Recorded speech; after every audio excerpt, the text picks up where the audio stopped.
இன்னைக்கு இது உங்கள் சமையல்ல வந்து பாத்தீங்கன்னா, ரெஸ்டாரண்ட்ல கிடைக்கிற மாதிரி ஒரு எக் கிரேவிங்க. தேங்காய் எல்லாம் அரைச்சு ஊத்தாம செம்ம டேஸ்ட்டா எப்படி செய்யலாம்னு பாத்துரலாம் வாங்க. இப்போ என்ன பண்ணிக்கணும், ஒரு கடாய் எடுத்துக்கங்க. உங்களுக்கு எந்த எண்ணெய் பிடிக்குதோ அத சேர்த்துக்கங்க. நான் இன்னைக்கு எக்குன்றனால நல்லெண்ணெய் சேர்த்துருக்கிறேன். 2 டேபிள் ஸ்பூன் அளவு நல்லெண்ணெய் சேர்த்துட்டு, அதுல 3 பெரிய வெங்காயத்த இந்த மாதிரி நீல வாக்குல கட் பண்ணி, இது கூடயே சேர்த்து நல்லா வதக்கிரணும். ஒரு கண்ணாடி பதம் வர்ற அளவுக்கு இந்த மாதிரி இருக்கணும். வதங்கினதுக்கு அப்புறம் இது கூடவே பாத்தீங்கன்னா இஞ்சி பூண்டு சேர்க்க போறோம். பூண்டு வந்து ஒரு 5 பல் எடுத்துக்கங்க. இஞ்சி வந்து பாத்தீங்கன்னா 1 இன்ச் அளவு எடுத்துக்கங்க. எடுத்துட்டு இது கூடவே சேர்த்து நல்லா அதை மிக்ஸ் பண்ணி விட்டுக்கங்க. இது எல்லாமே வந்து கலர் நல்லா மாறிடணும், பச்சை வாசனை எல்லாமே போயிடணும். அந்த அளவுக்கு மிக்ஸ் பண்ணி விடுங்க.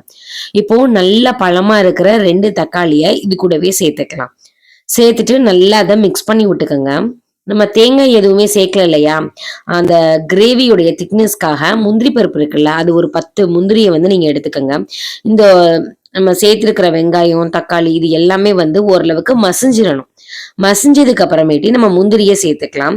உங்களுக்கு டைம் இருந்தது அப்படின்னா முந்திரி பருப்பை வந்து நீங்க தண்ணியில கூட ஊற வச்சுட்டு நீங்க சேர்த்துக்கலாம். நான் இதை டைரக்டா தான் சேர்க்க போறேன். இது கூடவே சேர்த்துட்டு நல்லா மிக்ஸ் பண்ணி விட்டுக்கோங்க. காரத்துக்கு பார்த்தீங்கன்னா மிளகாய் தூளும் சேர்க்க போறோம். இப்போதைக்கு ஒரே ஒரு பச்சை மிளகாயை நம்ம சேர்த்துக்கலாம். இது கூடவே வந்து கொத்தமல்லி தழை இருக்கு இல்லையா, அது கொஞ்சம் சேர்த்துக்கலாம். அது சேர்க்கும் பொழுது ஃப்ளேவர் சூப்பரா இருக்கும் எக் கிரேவில.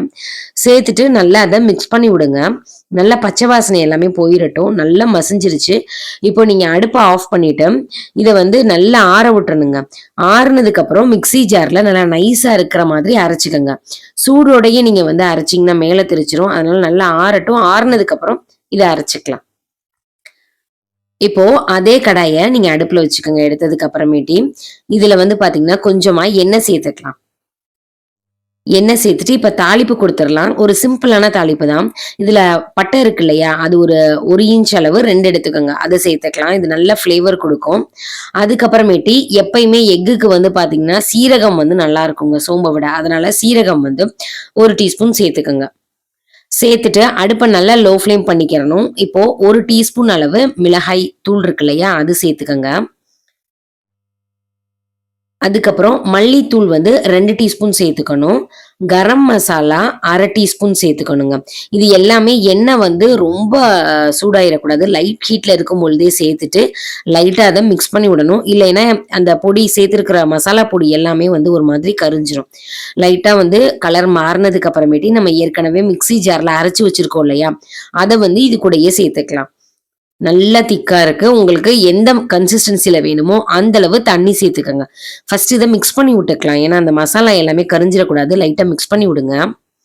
இப்போ தேவையான அளவு தண்ணி சேர்த்துக்கங்க. நம்ம சேர்த்துருக்கிற காரம் வந்து இந்த கிரேவிக்கு கரெக்டா இருக்கும். பச்சை மிளகாய் வேற சேர்த்துருக்கிறோம். 1 டீஸ்பூன் அளவு மிளகாய் தூள் சேர்த்துருக்கிறோம் இல்லையா, இந்த காரம் சரியா இருக்கும். இப்போ இதுக்கு தேவையான அளவு கல்லுப்பு பாருங்களேன், ஒரு 3 விரல்ல எடுத்தா எந்த அளவு இருக்குமோ அந்த அளவு எடுத்து இது கூடயே சேர்த்துக்கங்க. இப்போ நல்லா கொதி வந்துருச்சு. ஏற்கனவே வந்து முட்டையை வந்து வேக வச்சு எடுத்து வச்சிருக்கிறேன். உங்களுக்கு எத்தனை முட்டை வேணுமோ அந்த அளவு நீங்க வேக வச்சு எடுத்துட்டு அதுல வந்து கீரல் போட்டுக்கணுங்க. கீரல் போட்டுட்டு இது கூட சேர்த்துக்கலாம். இப்போ எல்லாமே கரெக்டா இருக்குது. ஒரு 7 நிமிஷத்துக்கு இது நல்லா கொதிக்க வச்சாச்சு. இந்த நேரத்துல இந்த முட்டையை வந்து இது கூட சேர்த்துக்கலாம். இந்த மாதிரி இருக்கணுங்க. லைட்டா கீரல் போட்டு இந்த மாதிரி இருக்கணும். ஒரு 10 நிமிஷம் வந்து நீங்க முட்டையை வேக வச்சீங்கன்னா நல்லா வெந்துரும். ரொம்ப நேரம் விட்டீங்கன்னா நல்லா இருக்காது.